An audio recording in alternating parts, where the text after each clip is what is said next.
Hey, what's up guys? Jay here with Solo YGO. Welcome to the channel if you're new. It's been a while since we showcased the Warrior deck for GOAT format. It is one of the best decks of the format up there with Chaos Turbo, so I feel like we're pretty rock solid on the ratios now, so I'm looking forward to showing this to you guys. Of course, just if you guys like the collector's aspect of it too, most of the deck is in its OG form or max rarity, so that's pretty cool. If you guys are new to the channel, welcome. We do monthly giveaways every single month, so all you have to do to qualify for that is like the video, subscribe so you can keep in touch with the community forum when I announce the winners, as well as the future videos we do. And then also comment the daily question, which is today we're going to do what is your favorite OG warrior of all time.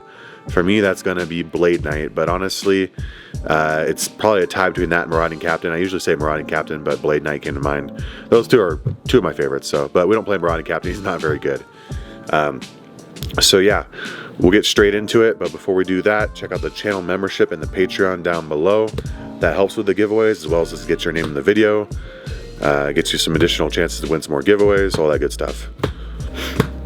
Alright, for the non-warriors, I know BLS is technically a warrior, but it doesn't really matter considering the only thing we care about with warriors is that them being level 4 and lower for Rhoda. So with that being said, he's honorary non-warrior. But he's a one-of, he's so good. We play a lot of Dark and Lights. Breaker, just way too good. Normal summon 1900 or remove to pop a spell and trap. Just insane card for the format. Plus he's a dark. Songen, really good. Allows us to search a lot of little warriors like Don Zalug, Exiled Force, DD Warrior Lady, Mystic Swordsman level 2. He's just really good for an additional name. And then 3 Kaiku the Ghost Destroyer.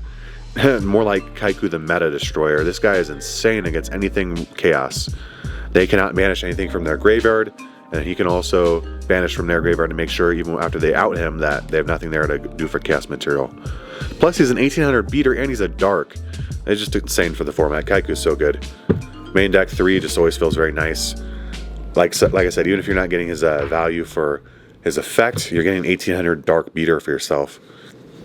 All right, for the Warriors, we have 3 Blade Knight, the man himself. He's the only 3 ever playing. And the rest of are going to be all singles. We got 1 Don Zalug, 1 Grandmaster Sasuke, and 1 Zanbaira. And then we got 1 Exiled Force, limited to 1 in the format.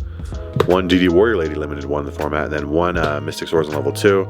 And to round it off, we'll just say Rhodas are the last names. Because that could be any of these, right? So, this is pretty standard for me. I think Goblin Attack Force is the only one I'm not running that people sometimes play. Of course, he's a 2300 beater, but he's an Earth, like Mystic Swordsman level 2 and Exiled Force, so he's really good in Earth aggro build, don't get me wrong, but for me here, I'd rather have Zanbaira. Even though he can't attack directly, he does maintain his ground and attack position, and he's a dark. So he's searchable dark through Rhoda, which can come up for BLS, so.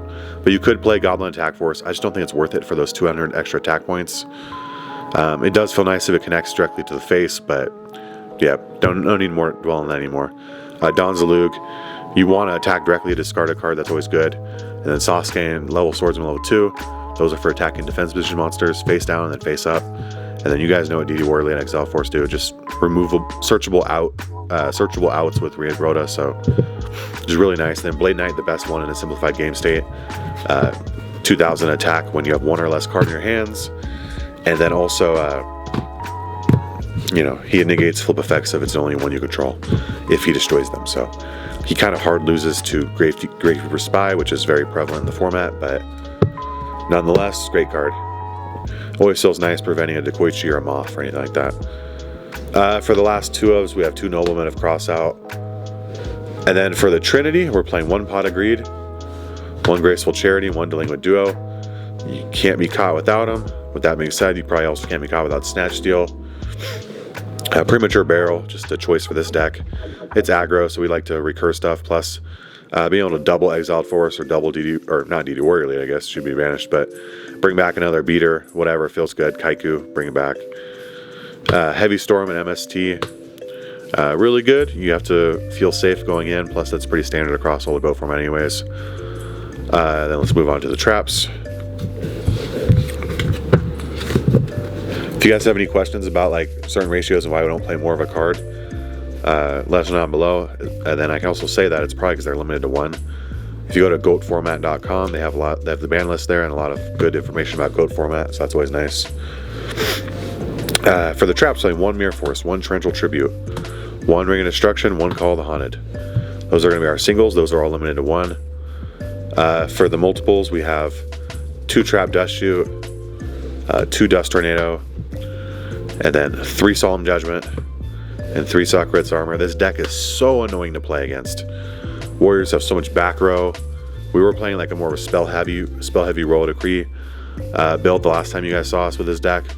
But that's pretty much a lot better against the people within our group because they're playing trap heavy decks. But I feel like this is the most consistent version.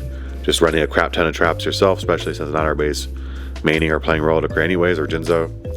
But yeah, I'm very happy with the ratios. This deck does not have an extra deck. There is no extra deck because we don't play Metamorphosis. So if you want to get this deck in its lowest rarity, it's very budget. No need to drag on the video any further. If you guys have any questions, leave them down below. Remember to like, subscribe, answer the daily question, and we'll see you in the next one. Peace out.